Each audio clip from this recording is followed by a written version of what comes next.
Hola, ¿qué tal? Les saluda su amigo y hermano Carlos Martínez.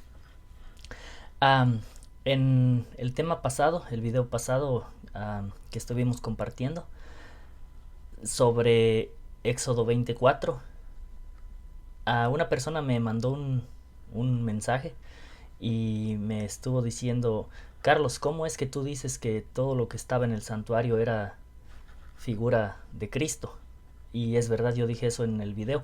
Entonces me surgió la idea de hacer un video donde hablemos un poco de eso, del significado del tabernáculo, ¿verdad? De todo lo que había en el tabernáculo, todos los muebles que incluían el altar de bronce, que incluían que era el altar del holocausto, también el altar de bronce que era el lavacro, estaba en el lugar santo, estaba la mesa de los panes de la proposición, estaba el candelabro de oro y el altar de incienso, y en el lugar santísimo estaba el arca del pacto que contenía los 10 mandamientos, ¿verdad? Entonces hoy vamos a estar hablando de esto que era el santuario. En el santuario se encuentra el plan de salvación ilustrado, ¿verdad? Este, el pueblo de Israel llevó a cabo el sacrificio de animales y todos los rituales ceremoniales que de alguna manera prefiguraban a Cristo, ¿verdad? Entonces, vamos a estar mirando sobre el santuario y espero que lleguen hasta el final de este video. Bueno, nosotros tenemos esto que vendría siendo el santuario completo, ¿verdad? El santuario se dividía en el atrio exterior y el tabernáculo. Bueno, el tabernáculo se dividía en dos partes. Estaba la parte del lugar santo y la parte del lugar santísimo, ¿verdad? Ah, esto que se llamaba el tabernáculo fue diseñado en la mente de Dios y fue dado a Moisés para que lo hiciera tal y como Dios le mostraba. En Éxodo 25, 8 y 9 nosotros encontramos, vamos a leer de nuestra Biblia, Éxodo capítulo 25, versículos del 8 y 9, perdón. Y dice así la palabra de Dios: y me harán un santuario, y yo habitaré entre ellos, conforme a todo lo que yo te mostraré, el diseño del tabernáculo y el diseño de todos sus vasos, así lo harás. Entonces Dios le iba a mostrar a Moisés cómo exactamente debía hacer el diseño del tabernáculo. Y el verso 40 nos dice: y mira, hazlos conforme a su modelo que te ha sido mostrado en el monte. Entonces fue Dios quien le mostró el diseño del tabernáculo a Moisés.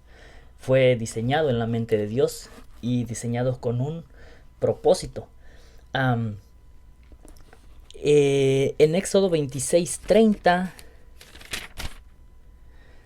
nosotros leemos: y alzarás el tabernáculo conforme a su traza que te fue mostrada en el monte. Está claro que fue diseñado en la mente de Dios. ¿Para qué servía este santuario? ¿Qué ilustraba? Nosotros vamos a estar recorriendo paso por paso el santuario, por cada uno de sus muebles, y diciendo lo que simbolizaba el santuario.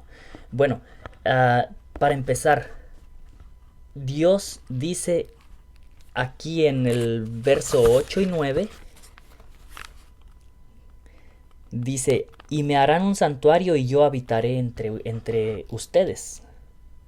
Entonces Dios quería morar con su pueblo, quería habitar entre su pueblo, estar en medio de su pueblo. El santuario estaba dispuesto así. Este era el diseño del santuario.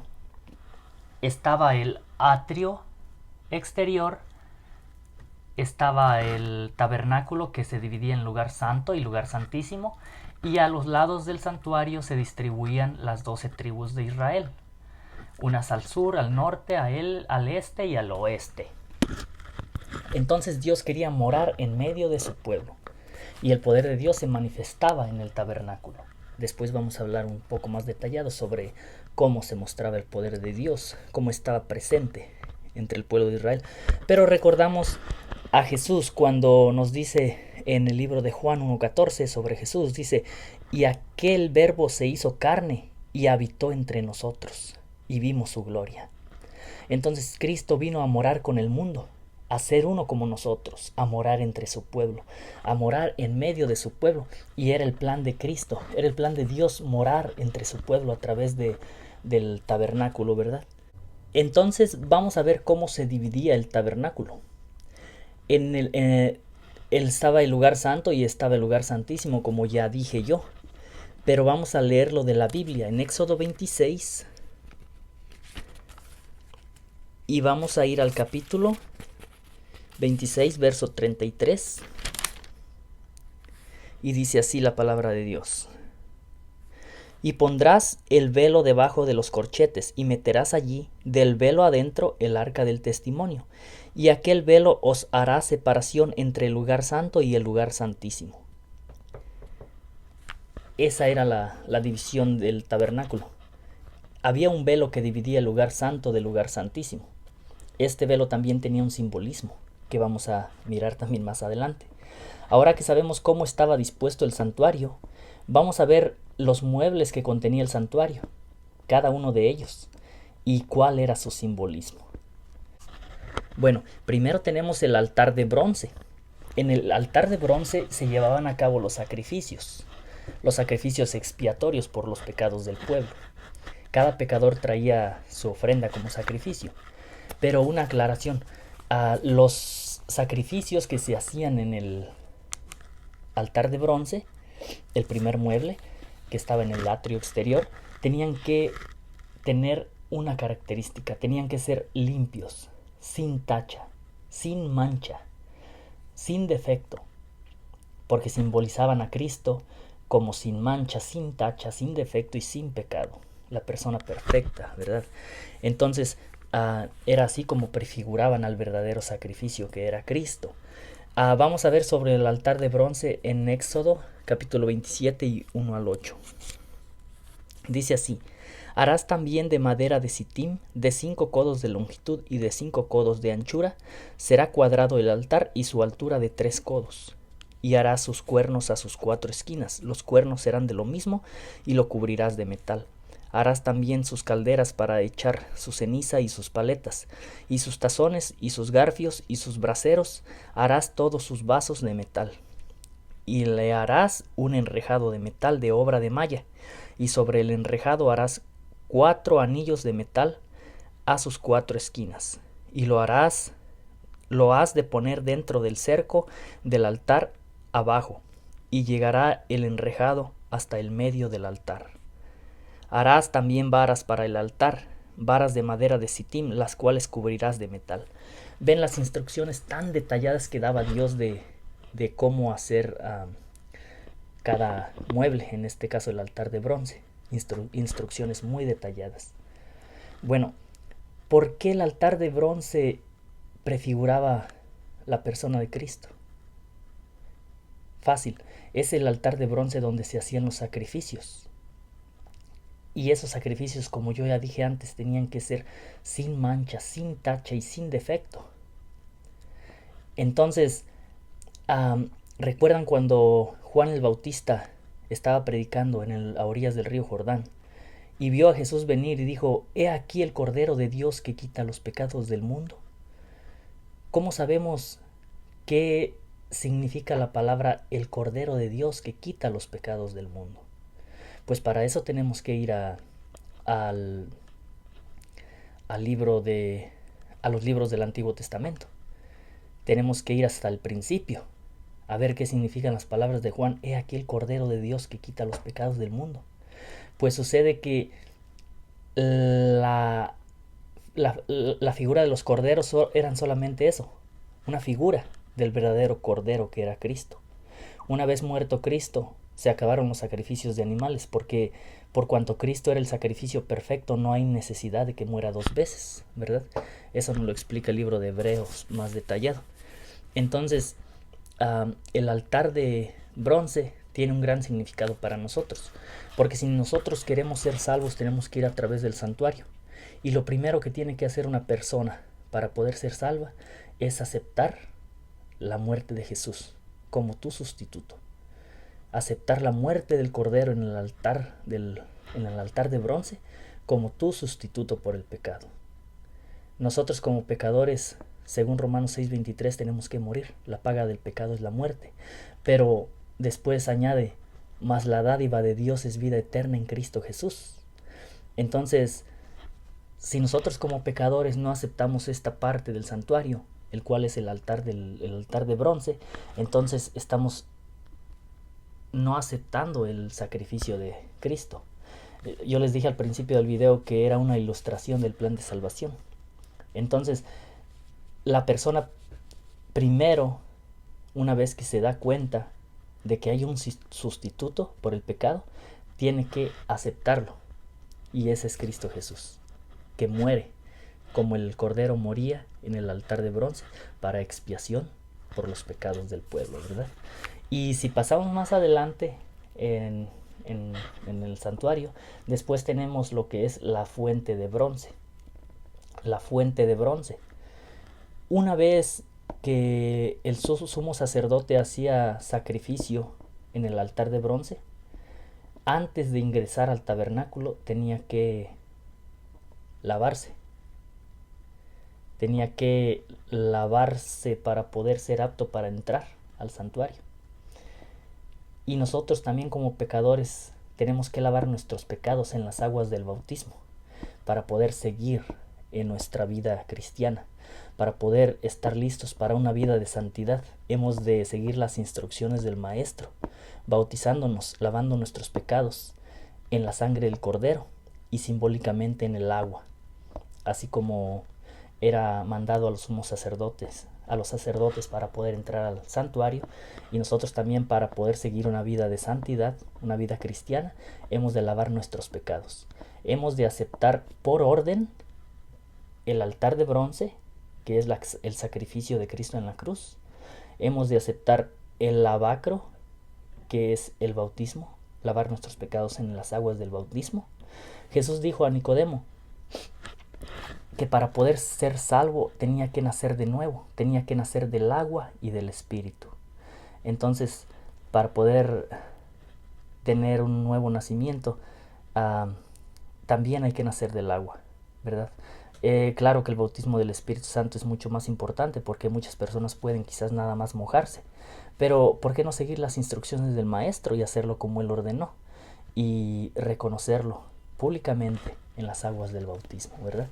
Entonces, si entramos nuevamente más adentro en el tabernáculo, en el santuario, nosotros vamos a encontrar que los muebles siguientes están dispuestos de esta manera. Nosotros leemos cómo estaban acomodados estos muebles en Éxodo capítulo 26 y verso 35. Vamos a Éxodo capítulo 26 y verso 35. Y dice así: y pondrás la mesa fuera del velo, y el candelero enfrente de la mesa, al lado del tabernáculo, al mediodía, y pondrás la mesa al lado del aquilón, o sea, al lado norte, y harás la puerta del tabernáculo una cortina de cárdeno, y púrpura y carmesí, y lino torcido, obra de bordador. Y harás para la cortina 5 columnas de madera de sitim. Bueno, ahí son más instrucciones, ¿verdad? Pero el verso 35 nos dice claramente que la mesa está fuera del velo y el candelero enfrente de la mesa. Ambos están al lado del tabernáculo al mediodía, ¿verdad? Entonces así es como están dispuestos. Pero dentro del tabernáculo nosotros tenemos también un mueble más, y es el altar del incienso. Pero ¿cómo estaba dispuesto? ¿Dónde se encontraba el altar del incienso? El altar del incienso estaba también en el lugar santo. Nosotros lo podemos constatar en Éxodo capítulo 30, verso 6, y dice así: y lo pondrás delante del velo que está junto al arca del testimonio, delante de la cubierta que está sobre el testimonio, donde yo te testificaré de mí. Ahí está, estaba delante del velo que está junto al arca del testimonio. No en el lugar santísimo, pero en el lugar santo. En Éxodo capítulo 30, desde el verso 1 en adelante, se nos dan todas las instrucciones sobre el altar del incienso. El incienso era una mezcla especial, ¿verdad? No era cualquier incienso, que también tiene un significado que quizás después vamos a tocar. Bueno, entonces ya hemos entrado al lugar santo. Vamos a ver qué significa cada mueble dentro del lugar santo. Quedamos que nosotros como pecadores tenemos que aceptar el altar de bronce que simboliza la muerte de Jesús en la cruz como expiación por nuestros pecados, así como los corderos eran los sustitutos por el pecado del pueblo de Israel. Quedamos que el lavacro, la fuente de bronce, era donde los sacerdotes se lavaban para ser aptos para entrar al tabernáculo, y que nosotros como cristianos tenemos que lavarnos en las aguas del bautismo para poder seguir una vida cristiana, ¿verdad? Para poder seguir una vida de santidad. Y una vez que entramos adentro tenemos entonces el candelabro. ¿Qué significa el candelabro? Nosotros tenemos las instrucciones sobre el candelabro en Éxodo capítulo 25 y verso 31. Y dice así la palabra de Dios. Harás además un candelero de oro puro labrado a martillo. Se hará el candelero. Su pie y su caña, sus copas, sus manzanas y sus flores serán de lo mismo. Bueno, ahí se nos dan todas las instrucciones de cómo hacer el candelabro de oro, cómo quería Dios que se hiciera el candelabro de oro. Este candelero debía estar ardiendo constantemente, ¿verdad? Debía haber fuego constantemente, día y noche en el candelero. El sumo sacerdote era encargado de que siempre hubiera fuego en el candelero. Cristo era la luz del mundo. Y también Cristo dijo en una ocasión a sus discípulos, ustedes son la luz del mundo. Y así es como un cristiano, una vez que se bautiza, debe andar en luz, debe ser la luz para el mundo. Así como el pueblo de Israel, como está escrito, debía ser luz para todas las naciones. Y Dios lo puso en medio de las naciones para que fuera luz, una luz para aquellas naciones, ¿verdad? Que fuera luz y no oscuridad. Después tenemos la mesa de los panes. La mesa de los panes, nosotros encontramos la descripción sobre cómo se debía hacer la mesa de los panes y sus utensilios en Éxodo capítulo 25 del 23 al 30. De paso, algo muy interesante, la mesa de los panes, que como se dice su nombre, pues tenía panes arriba, pero lo interesante es que estos panes debían ser cambiados cada día de reposo, cada sábado, y eso lo encontramos en Levítico capítulo 24, versos 7 al 8, y dice así la palabra de Dios, Levítico 24,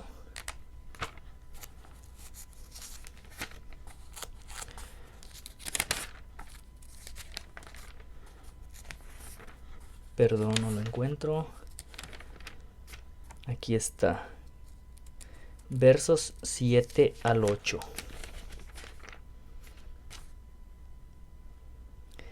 Cada día sábado lo pondrá de continuo en orden delante de Jehová de los hijos de Israel, por pacto perpetuo. Ahí está. El verso 7 dice, pondrás también sobre cada orden incienso limpio y será para el pan por perfume, ofrenda encendida a Jehová. Cada día de reposo lo pondrá de continuo en orden delante de Jehová de los hijos de Israel por pacto perpetuo. Era cada día de reposo que se cambiaban los panes de proposición. Pero ¿qué simbolismo tiene con Cristo la mesa de los panes? Bueno, fíjense qué interesante el camino del santuario.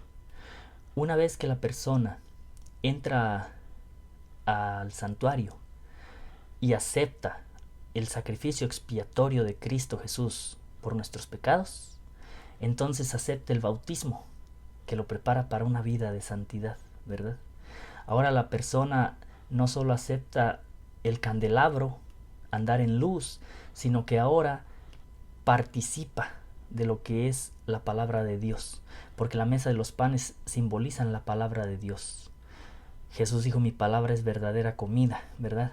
Y también dijo, yo soy el pan vivo que descendió del cielo, ¿verdad? Entonces Jesús, siendo el pan vivo que descendió del cielo, nos puede dar vida eterna. Nosotros leemos en Juan capítulo 6, versos 35, en el Nuevo Testamento.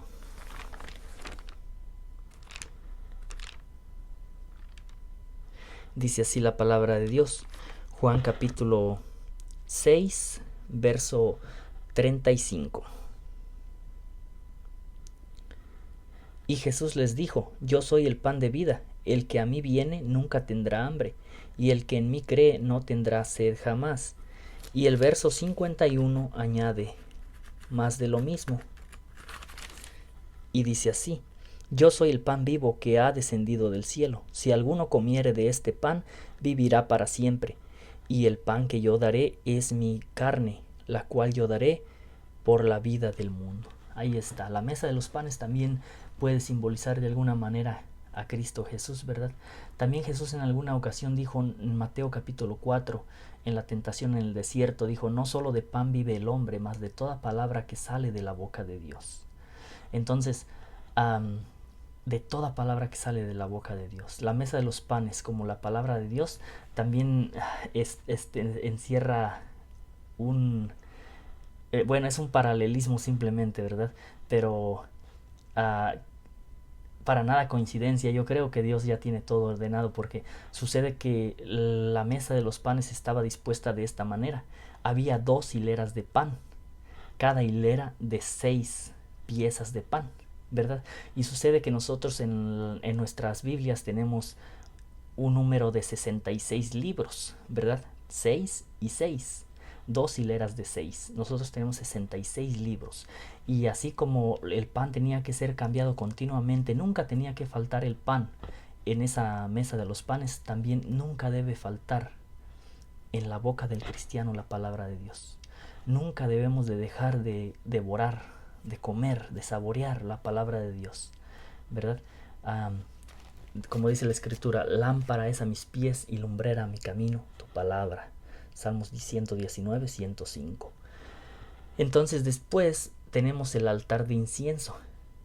¿Qué simbolismo puede tener con Cristo el altar de incienso? Bueno, el altar de incienso simboliza la intersección que hace Cristo Jesús en favor de nosotros. Él es nuestro intercesor.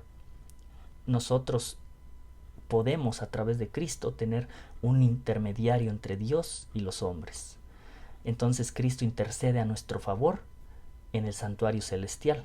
El libro de Hebreos nos deja claro que nosotros tenemos un sumo sacerdote, el cual traspasó los cielos y el cual está de alguna manera intercediendo por nosotros en un santuario celestial, no hecho de manos, no de esta creación, sino de Dios mismo, ¿verdad?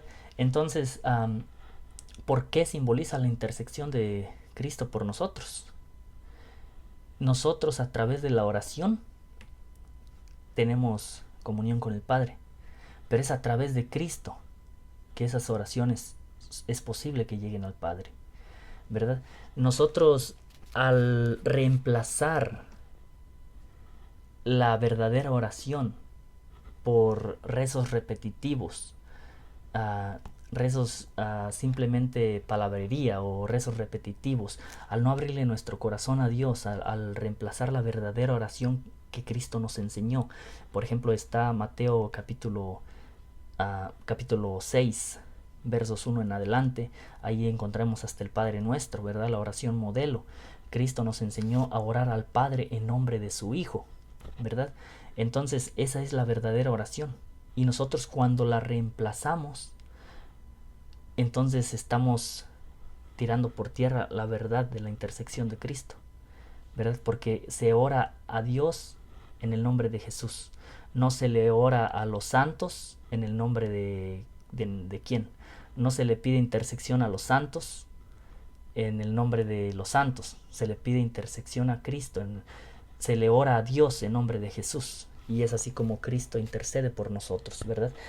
Una cosa interesante es que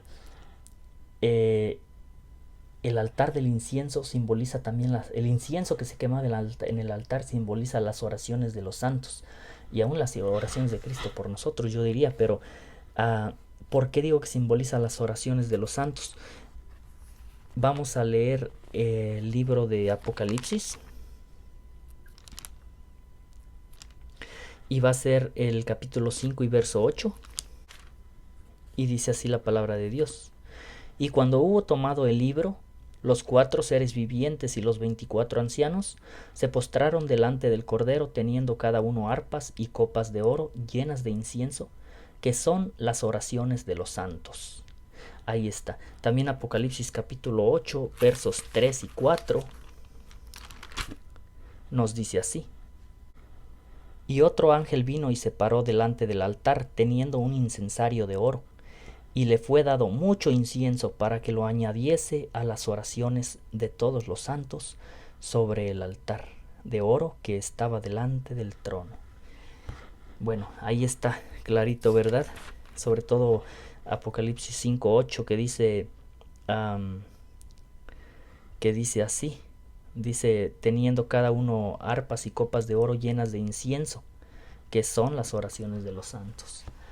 De alguna manera está relacionado el incienso con las oraciones de los santos. También se puede decir que el incienso simboliza el Espíritu Santo, pero eso requiere un estudio más profundo, ¿verdad? Quizás algún día lo vamos a analizar. Pero puede tener de alguna manera varios significados. Entonces, fíjense qué interesante que si nosotros como pecadores no aceptamos el sacrificio de Cristo, no aceptamos el bautismo, no aceptamos vivir una vida cristiana de acuerdo a las enseñanzas del Maestro, no aceptamos la palabra de Dios, la única regla de fe del cristiano, y tampoco aceptamos la oración correcta, entonces menos vamos a poder pensar en estar preparados para aceptar el último mueble del santuario, que era el arca del pacto, del cual yo voy a hablar en breve. Bueno, yo te quiero decir que a través del tiempo Satanás, como dice la escritura, anda como león rugiente buscando a quien devorar. Él se ha encargado de distorsionar la verdad de Dios y de enseñar verdaderas herejías, de enseñar verdades a medias o completas mentiras, ¿verdad? Por ejemplo, en algún tiempo la iglesia popular llegó a enseñar a lo que era la salvación por obras, ¿verdad? La salvación por obras. Pero en algún tiempo de la historia Dios siempre ha tenido, Dios se encargó de levantar un gran reformador que fue Martín Lutero, ¿verdad? Siempre a través de la historia Dios tuvo pueblo y tuvo personas, santos verdaderos que se dedicaron a defender y a poner en alto las verdades de la palabra de Dios. Por ejemplo, Martín Lutero, él que fue uno de los principales puntos de controversia era la salvación por obras, ¿verdad? Él creía y sostenía que éramos salvos solamente por la muerte de Cristo en la cruz, y eso viene siendo el altar de bronce, ¿verdad? Donde se hacían los sacrificios. Entonces Satanás se ha encargado de distorsionar estas verdades, de poner de lado la verdad de Dios y de enseñar la salvación por obras en lugar de la salvación a través del Cordero, que vendría siendo el altar de bronce, de enseñar un falso bautismo en vez de enseñar el bautismo verdadero, que era la fuente de bronce. Se ha encargado Satanás de enseñar que no importa lo que hagas, tú puedes ser salvo, cuando la Biblia nos instruye a andar en luz, a hacer luz para los demás, a vivir una vida cristiana como Dios nos lo enseña, como Cristo nos lo enseñó a través de su ejemplo, que vendría siendo el candelero de oro. Y también ha puesto de lado muchas iglesias que se dicen cristianas hoy en día, han puesto de lado lo que es la mesa de los panes de la proposición, ¿verdad? Enseñando que no todo es la palabra de Dios, enseñando que la tradición supera a la palabra de Dios, y enseñando que otros libros que no son la Biblia también están por encima de la palabra de Dios, ¿verdad? Como en el caso del catecismo católico, o la tradición misma, ¿verdad? Entonces también se nos ha enseñado, ¿verdad? En muchas otras ocasiones, a poner de lado lo que es el altar de bronce, el altar de incienso. ¿Cómo? A través de una falsa oración, ¿verdad? Rezos repetitivos y que no son dirigidos al Creador. que son dirigidos a los ángeles, que son dirigidos a María o que son dirigidos a los santos, ¿verdad? Como mediadores, como intermediarios o en el peor de los casos hasta como corredentores. Entonces, no, hermano, no es así. Lamento decirte la verdad. A veces es más difícil dejar el orgullo y aceptar la verdad, pero a mí me corresponde decírtela, porque yo también quiero que tú te salves, ¿verdad?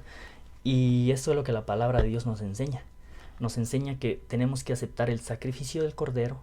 En orden tenemos que bautizarnos, tenemos que ser luz, andar en luz y vivir una vida cristiana de acuerdo a las enseñanzas del Maestro. Tenemos que aceptar la mesa de los panes de la proposición y tenemos que orar correctamente al Padre. Porque si no, si dejamos todo esto de lado, no vamos a poder estar preparados para el siguiente paso, que es el arca del pacto, ¿verdad? Donde se encontraba la presencia de Dios. Simbólicamente, no solo simbólicamente, hasta visiblemente, ¿verdad? Ya duré mucho tiempo en este video y no quiero alargarlo más, pero allí en el lugar santísimo se manifestaba claramente la presencia de Dios, ¿verdad? Pero lo interesante es que guardaba el arca del pacto. Era la ley de Dios. La guardaba dentro del arca del pacto, así como nosotros tenemos que guardar la ley de Dios en nuestros corazones, porque está escrito: y daré mi ley en sus corazones, ¿verdad? Entonces creo que es Jeremías capítulo 31 o 33. Entonces, daré mi ley en sus corazones. El arca del pacto guardaba los 10 mandamientos escritos en piedra con el dedo de Dios. Asimismo, nosotros tenemos que guardar los 10 mandamientos en nuestro corazón. Asimismo, el cristiano, en su caminar, tiene que aceptar por fe la muerte del Cordero, el bautismo, vivir una vida cristiana conforme a las enseñanzas del Maestro, aceptar la palabra de Dios como máxima regla de fe, aceptar la verdadera oración y también aceptar los mandamientos de Dios, ¿verdad? Los cuales Él escribió con su propio dedo. Todo esto es el plan de salvación muy reducido, ¿verdad? Porque las enseñanzas que se encuentran en el santuario, en el tabernáculo, son demasiadas. Hay mucho que ver, mucha tela de donde cortar. Todo lo que había en el santuario era un simbolismo de Cristo, como dije antes. El sumo sacerdote era figura del verdadero sumo sacerdote, que es Cristo Jesús. También nos tomaría tiempo para explicar todo lo del sumo sacerdote. Ha sido breve el estudio, pero ojalá haya sido entendible. Ojalá que haya tocado tu corazón y que tú te aferres al verdadero sacrificio, que es el sacrificio de Cristo en la cruz. Ojalá que un día te bautices y ojalá que un día decidas vivir una vida cristiana, abandonar el mundo y seguir a Cristo. Que decidas poner un escrito está por sobre todas las cosas, la palabra de Dios como única regla de fe. Que ores al Padre como Jesús nos lo enseñó en Mateo capítulo 6, orar al Padre en nombre de Cristo. Y que aceptes los mandamientos de Dios, como es la voluntad de Dios. Porque Jesús dijo: ejemplo os he dado para que como yo hago, ustedes también hagáis. Y también dijo: si me amáis, guardad mis mandamientos. Entonces, me dio mucho gusto haber terminado hasta aquí. Espero que hayas llegado hasta el final y si lo hiciste, te felicito. Muchas gracias. Que Dios te bendiga.